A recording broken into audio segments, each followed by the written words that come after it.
Hello everyone, this is Karen Edwards with RoofersCoffeeShop, coming to you live from the IKO Northeast grand opening, and I'm joined by Matt Barmore. Hi Karen. Thanks for Hi. coming Yeah, in you bet. talking to me today. Thanks for being live here. on YouTube. Yeah, thanks everybody. So Matt, tell me what your role has been in bringing this brand. Yeah, I'm the product manager for single ply systems for IKO Commercial. And so I was told somebody earlier, the first time I came to this plant, what you see right there, the giant, you can't see it off camera, but the giant shipping bays, completely uncovered.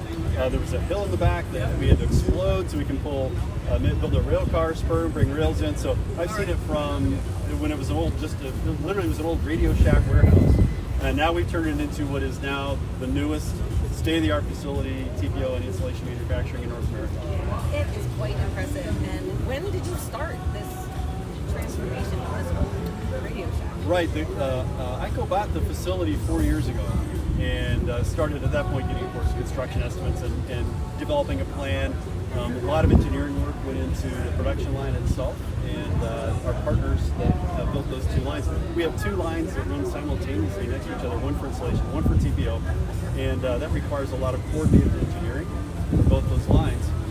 So that progressed through. 4 years ago, they started taking the earth away and started bringing in machinery. 2 years ago, they hired the director of the program and myself, and we started assembling a sales plan, a product plan, getting suppliers, and forming the actual single ply systems program around what this plant makes. So it's been a pretty quick, in some ways, process. Of course, we got interrupted like everybody did by COVID, and that slowed us all down. But here we are in the market, great opening today, and it's been an exciting day. You know, it was fabulous. I just finished a tour about an hour ago, and I was impressed, first of all, that this facility was 350,000 square feet to start, but you guys expanded it. We did, and yeah. brought it up to 465,000. That's correct. Yeah. And what was that because you wanted to be able to accommodate both lines side by side? What were the reasons for making it? It includes the fact that we have to accommodate two very, very large production lines in the same facility, but we also do distribution from here of all our accessories. So we enlarged it so we have plenty of room to ship entire roofing systems on one truck. So we can ship membrane, insulation, and all your accessories, all your fasteners, adhesives, everything can come out of here in one series of trucks from the same location. And here is Hagerstown, Maryland. I talked a little bit about this with Hotshot. So this is a pretty strategic location for you guys. Very strategic. Tell me about the process and how you picked this location. Why? Yeah, so Hagerstown is really unique in how the interstates cross right here, and plus there are two very large rail lines that come right through Hagerstown. Hagerstown's an old Civil War town that was strategic back then for exactly the same reasons. Military supply lines for ease of supply existed here then, exists here now. So a lot of shipping, trucking companies here locally. It's a big distribution hub, so it just made sense to position ourselves in a place where we can get our products out to the market as quickly as possible. So I've toured plants before, and I've seen, membrane lines, and I've seen ISO lines, but I've never seen them in the field. Right. Is that first? It's, I think, actually the second, but it's the only one in the U.S.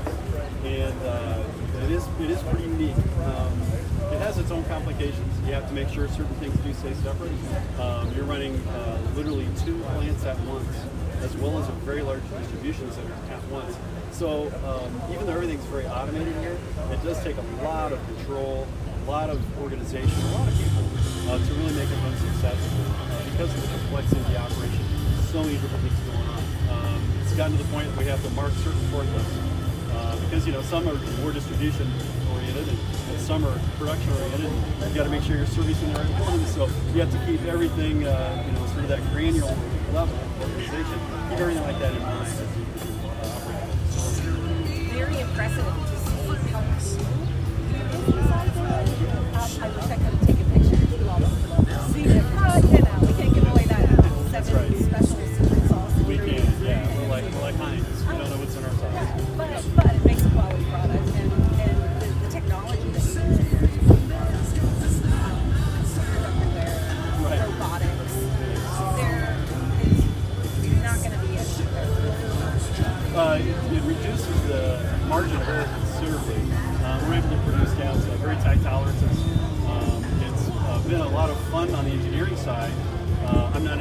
myself, but I know working with the engineers, it's been a lot of fun for them to get all this dialed in. And it is a process of dialing out the software and making it work with the robotics effectively, and along with all the material feeds that we have. We have a lot of different materials coming into the building, and it takes a lot of coordination to make that happen. It's been an engineering challenge, but it does, as you just said, it does really let us hone in on the very precise quality of what we do. And we're happy with it. So tell me a little bit more about, I saw on one of your signs about, you're striving towards net zero, really reducing scrap. Right.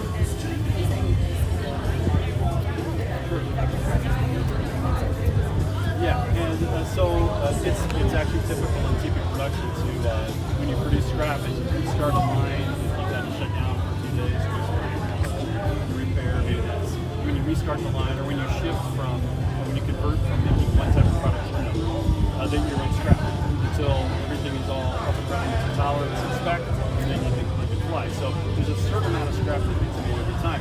Instead of throwing that in the landfill, we have a regrind situation, or a regrind machinery, and we can just take our scrap TBO, grind it up, and then we save it in giant super stacks, and we can use a small percentage of that in the bottom line. And that is IKO. So we have to make sure there's no budget with that, capital spending with that max. So we can put that back in. So eventually, what you do is you send it using all your scrap back in the product. And they said you're manufacturing all 45, 60, 80 mil. also have the ability We do have the capability to do gray and tan. We have in our infancy, we're obviously today's grand opening. We have not yet produced gray and tan in production. We played with it some. And right now, with the market like it is, we're going to fight for a while. But next year, we'll be trying to do this. I know there will be a lot of contractors really happy to see coming off the and the ISO coming off the line. They were all running today, efficient, and just looking at that product ready to ship down. Thanks. We appreciate you guys being here. It's great to have you all here. Yeah, thanks for inviting us. We're happy that we're able to bring this to our viewers out there in internet land. And we may have a couple more videos coming your way. So make sure you visit our YouTube channel, subscribe, so you get all these updates, ring the bell. And thank you all for inviting us. Thank you all for watching along. And it was nice to spend some time today. Thanks so much. Yeah, we appreciate it. Bye.